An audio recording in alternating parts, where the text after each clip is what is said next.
આજે હું એક તમને નાની એવી વાત કરી દઉં કે અત્યારના સમયમાં હરેક બાળક ફોન તો ફરજિયાત જોતું જ રહેશે.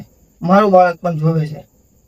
પણ હું એક એવી નાની વાત કરું, બાળક ફોન જોવે તો જોવાનો છે.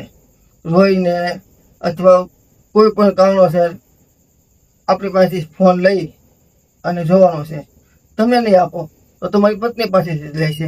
તમારી પત્ની નહીં આપે તો બીજા કોઈ પાસેથી, ઘરના સભ્ય પાસેથી લેશે. તો ફોન તો એ લઈને જોવાનો છે.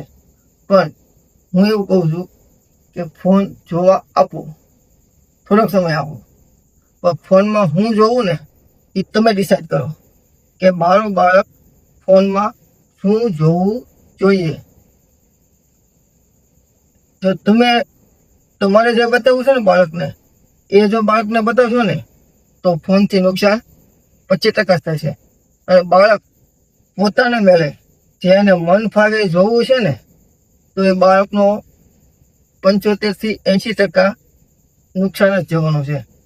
તો બને ત્યાં સુધી બાળકને ગમે ત્યારે ફોનની જીદ કરે તો આપણે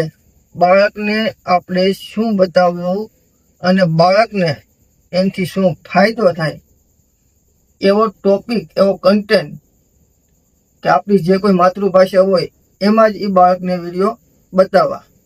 ને જો આપણી માતૃભાષા ગુજરાતી હોય ને હિન્દી, ઇંગ્લિશ અને કોઈ પણ અન્ય ભાષાના કન્ટેન્ટના વિડીયો શોર્ટમાં આવશે તો બાળકને તમે કોઈ પણ શબ્દ વિશે પૂછશો તો એ કન્ફ્યુઝ થઈ અને ગુજરાતીમાં તો એ બોલશે તો બોલશે, પણ હિન્દી ભાષાના શબ્દો કે ઇંગ્લિશ ભાષાના કે કોઈ અલગ સોશિયલ મીડિયાના શબ્દો શીખશે. એટલે તમે એને ગમે એ પૂછો ને એટલે ગુજરાતીમાં નહીં પણ એ બીજી કોઈ ભાષામાં, સોશિયલ મીડિયા ભાષામાં જવાબ દેશે. તો બને ત્યાં સુધી તમારા બાળકને ગુજરાતી કન્ટેન્ટ જ બતાવજો.